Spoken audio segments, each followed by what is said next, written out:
Hi, this is Barbara Campbell coming to you from TelevisionBBTV. We're in BedStuy, New York, and right now we're at Richard Beavers' gallery for the premiere of Genesis Tramaine artist work. We're about to talk to the artist and find out a little bit more about her artwork and her collection. Hi. Hello, my name is Genesis Tramaine. We are here at the Richard Beavers Gallery in Bedford-Stuyvesant, Brooklyn, New York, debuting my solo show entitled Hebrew Boys, Portals of Faith. I'm debuting brand new work, and I'm happy to walk you through a couple of the works. We're going to start with Mother of Saints, which came to me very early in the process.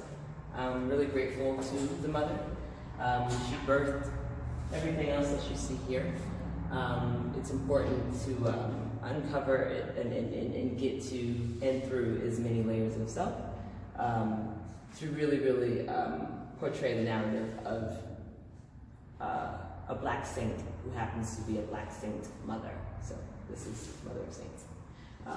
And then the story untails with Daniel and the Hebrew boys. And so you would recognize Shadrach, that's who we're standing in front of, as one of Daniel's friends, or companions as it's sold in some tales, who traveled with Shadrach. So we have Shadrach, and we have Meshach, and we have Abednego, and those were the young men who traveled with Daniel and who were captured actually and taken by King Nebuchadnezzar, and they were captured and held for 3 years. And in those 3 years, they were given a really strict diet, and they were just really strict demands on their lives, and names were changed, and just horrible conditions that they lived in.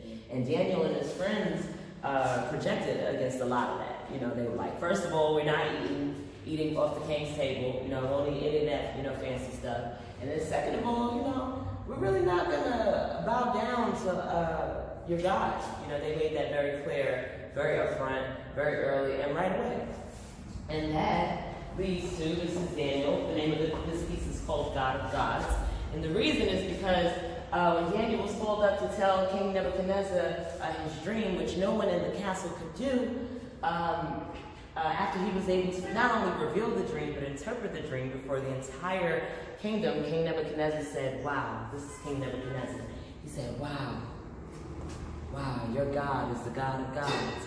And Daniel was standing there like, I told you. But he wasn't boastful, he wasn't boastful. He was just like, all right. So, Daniel and the three boys, the young men, were given higher positions and roles throughout the kingdom, and they were well respected after they told the king's dream. And then it happens.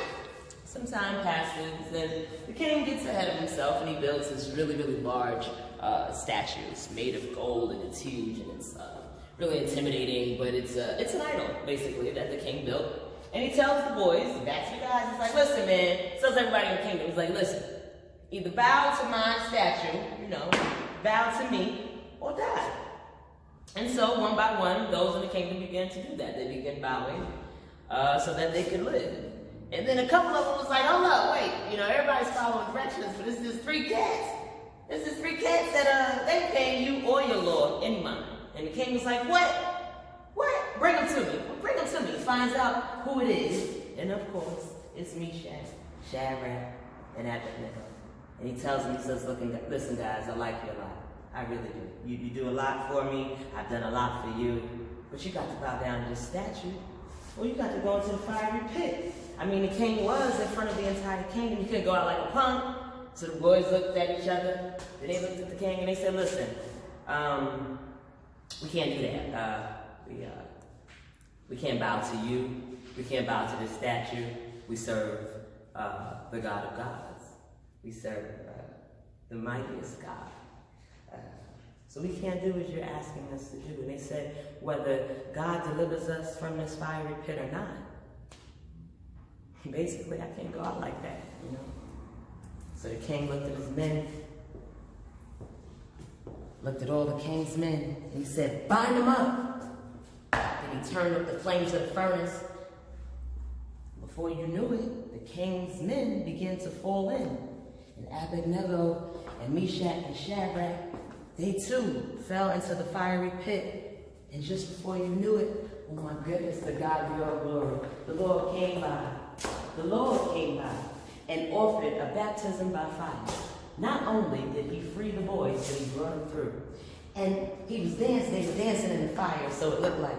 And King Nebuchadnezzar said, wait a minute, come out the fire. So they came out, you know, chilling, cool as cucumber. Hey, cool, hey. And the king said, man, now I know. He said, now I know. You truly do serve God. And the reality of it is, the portal of faith is driven by prayer. It began with prayer. The thing that saved the boys from the fire was prayer. The very thing that gave Daniel, the vision came to Daniel, the angels came to Daniel, they delivered that vision through prayer. And so, prayer is the portal. It's your job to extend yourself to the greater God in prayer. It's your job to find your space wherever it feels hottest, wherever it feels or coldest, wherever it's hardest to exist in, is usually where it's safest for you to contact by God, your God.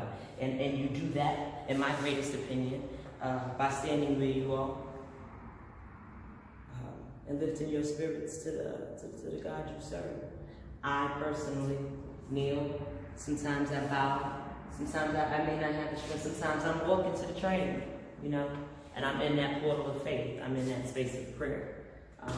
So I'm really grateful for all of the portraits that God has blessed me with and that God used me to deliver. I'm really grateful to be a vessel in this process. These boys or young men are very much like a lot of our young male saints that walk and just exist in our world today, who are put up against really, really heinous conditions and expected not just to live within them, not just exist within them, but to give up everything that they've been raised with and bow to them.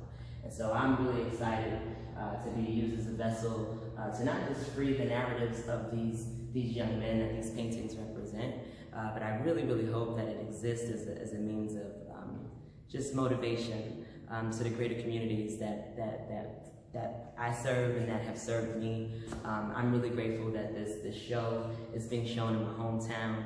I'm really, really grateful to be an artist whose work is being shown at the Richard Beavers Gallery in what I like to call my community church and what I like to call my home away from home. And I'm really grateful for every one of the gospel hymns that you see. And I cannot wait to hang out with you guys November 9th for the opening. So I hope you enjoyed my short tale about Daniel and the Hebrew boys. And I really, really hope you enjoy the purpose of faith. Peace. Thank you.